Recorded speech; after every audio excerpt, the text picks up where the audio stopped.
talking about Chicago today. I tried to get the mop as moppy as possible in honor of good old Mayor Lightfoot.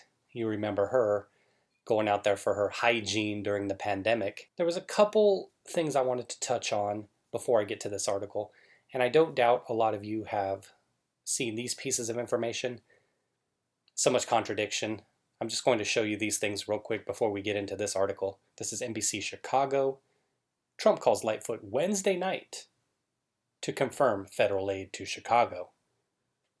Again, that was about a week ago. More recently from the Examiner, this was just a few days ago, Chicago mayor says she won't allow federal agents to come play police in her city amid violence because what else would federal agents do than to be police, right? Here's a tweet they cited in the NBC Chicago article from July 21st. Under no circumstances will I allow Donald Trump's troops to come to Chicago and terrorize our residents. Well, 15 people shot at a funeral later, and all of a sudden, somebody changed their tune a little bit. Obviously, she had to find something politically advantageous out of it for her to go ahead and start to get on board with this. Politicians, right? All right, so back to the current article. Let me fix my do real quick. Not much better, but hey, what can you do?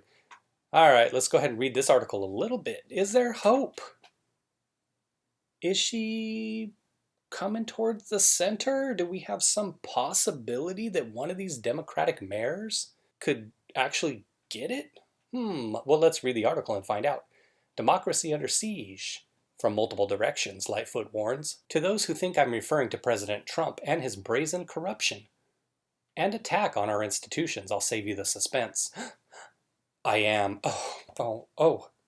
I thought we were going to get an article without Trump being mentioned. Shocked, I tell you, I'm shocked. She said that on Wednesday, but the siege I'm speaking about is about more than just one man. Well, let's give her a chance here. Obviously, we know she doesn't like Trump. Well, let's see what else she has. Maybe she has some good ideas here. Democracy is under siege from multiple directions in America during a summer of violent civil unrest and pandemic-fueled hardship that has left people disengaged from their government and intolerant of each other, Mayor Lori Lightfoot said on Wednesday. Okay, I can get with that. That's definitely true. Let's see what else.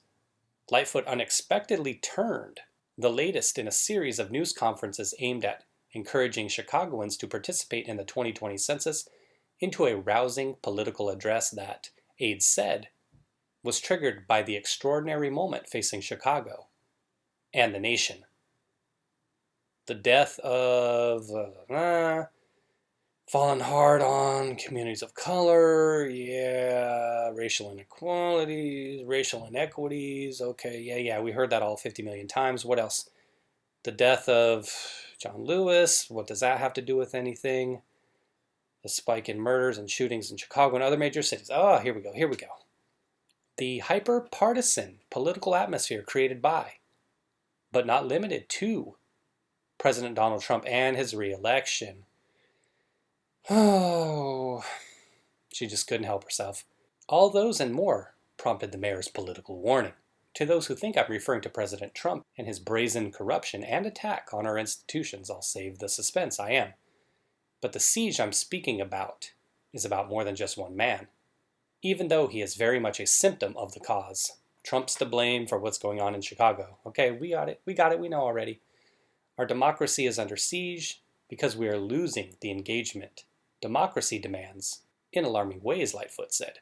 Too many people feel their government doesn't work for them and has failed to respond to their daily struggle, so they find other outlets for their engagement, the mayor said.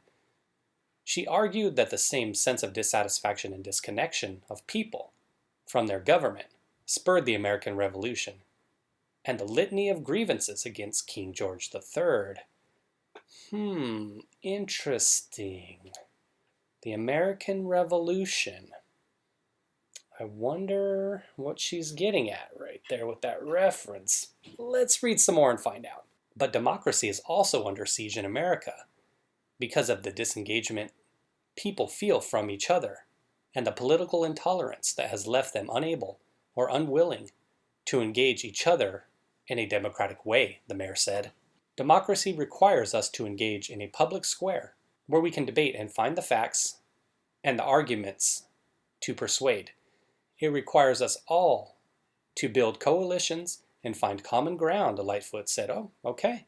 Sounds good. Let's see what she has. Let's see what kind of solutions she offers. I mean, this stuff sounds great, doesn't it? We can leave Trump out of it. She can get his you-know-what out of her mouth for a little bit, I believe. Why name drop Trump? All of this other stuff sounds pretty good for the most part. What democratic engagement doesn't mean is who screams the loudest. It doesn't mean issuing a set of demands and then villainizing anyone who doesn't immediately pledge allegiance to your particular manifesto. Lightfoot has made no apologies for using Twitter to fire back at House Press Secretary Kayleigh McEnany.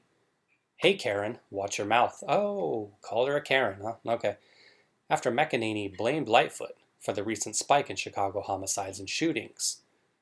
Karen is a derogatory term used to refer to a privileged and intolerant white woman.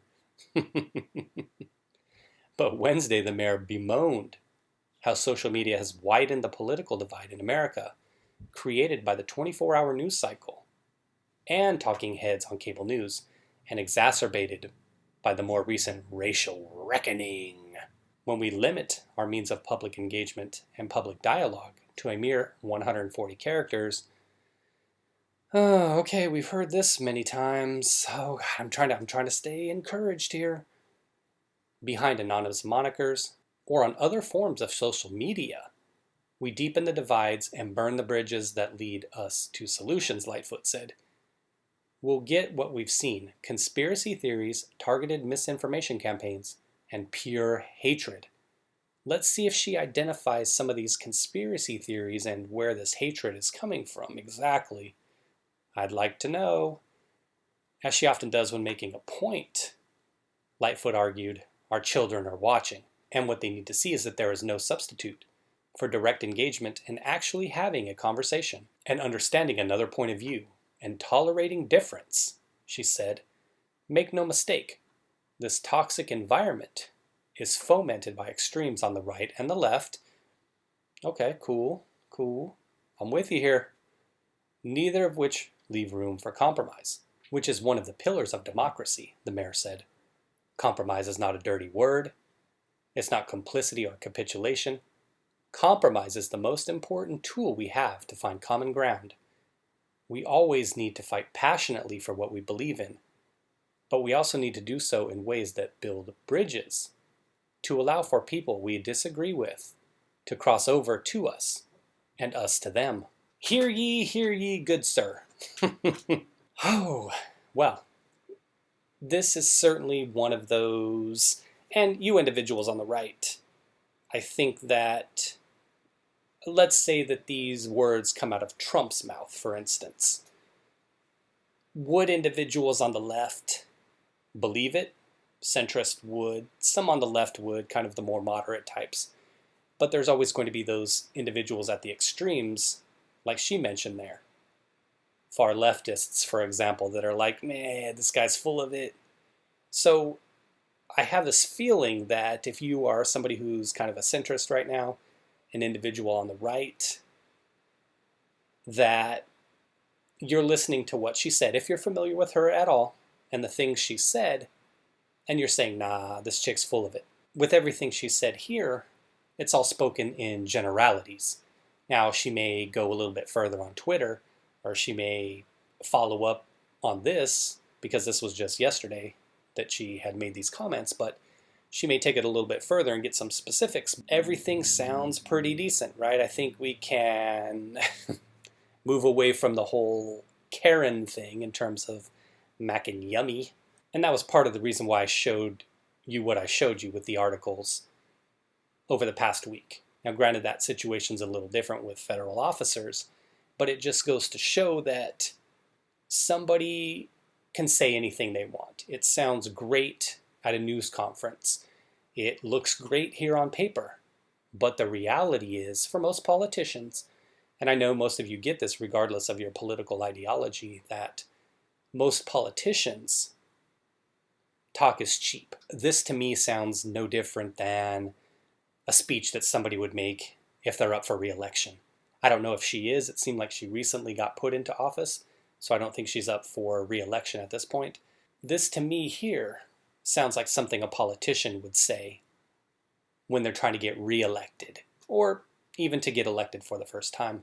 All of this stuff sounds great, and had she not come out the way she did, coming at Trump saying this and that, just continuously in the news, I would have been more on board with lending an ear to this, because I like the sound of all of this, but we're adults, and I think that if you individuals, like I said, regardless of what side you're on, regardless of who your politician is, be that local, Congress, Senate, state government, whatever that may be, that regardless of whoever your politician is and what side of the political aisle they fall on, we have all of this information out there now. We have all of these tweets on social media. So it's really hard for somebody to just make a 360-degree turn with one speech.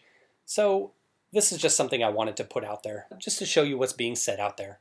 The kind of things politicians say. I'm sure that you know politicians out there that say these kind of things all the time. Oh, we've got to have a national discourse. We've got to work together. We've got to build bridges, not walls. Isn't that what they were saying for something else?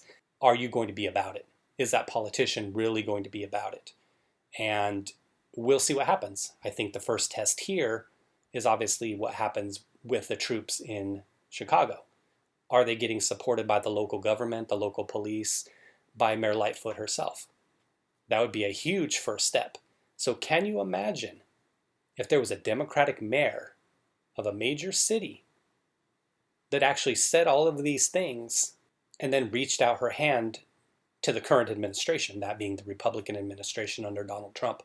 Can you imagine, I guess, the backlash they would get from the far left and some liberal types, but can you imagine how normal everyday folks like us would be if there was an individual out there, Democratic mayor, or even if there's a Republican mayor in some city that's outrageous? If there is one, name that person and I'll take a look into it. I'll do the research. But if there's a mayor of a major city and they go ahead and say these things and then they actually turn around and be about it, they actually work with the administration, they welcome the troops in order to help resolve problems within the city. And Chicago's got major problems that have been there long before Trump, long before Lightfoot, and perhaps will be there long after both of them are gone. All of that said, I actually spent a few days in Chicago in, say it was 2013, might have been 2012. Spent a lot of time more so in the downtown area, Millennium Park, Grant Park, the Greek area, just walking around Chicago, just trying to get a feel for the city. And it certainly had its issues back then. Recent statistics show that it's far more heightened now in terms of the dangers. So I'm definitely not going to set foot in Chicago, but to be honest, come here, shh, Chicago's pretty boring. But that was just my opinion of the city itself. They say it's pretty lively, it's a huge city. I don't know, I found it pretty boring. But that being said, I really hope that these aren't just words, these aren't just platitudes, that she's actually going to be about it. And if she puts the hand out, or if any of these other Democratic mayors put the hand out and say, hey, help us fix these problems, that they won't come with the BS like we see in Portland, Seattle, Philly, New York, all of these other cities where they're like, oh, we're going to sue the federal government if they send troops. We're going to try to arrest them. Solve your problems. If you can't solve your problems, get federal help, because that's what it's all about. It's not about politics. It's about helping the people that live in your cities. I know, crazy, right? Crazy. All right, everybody, that's all I got on Chicago for now. So thanks for watching, everybody. Take care, everybody, and be well.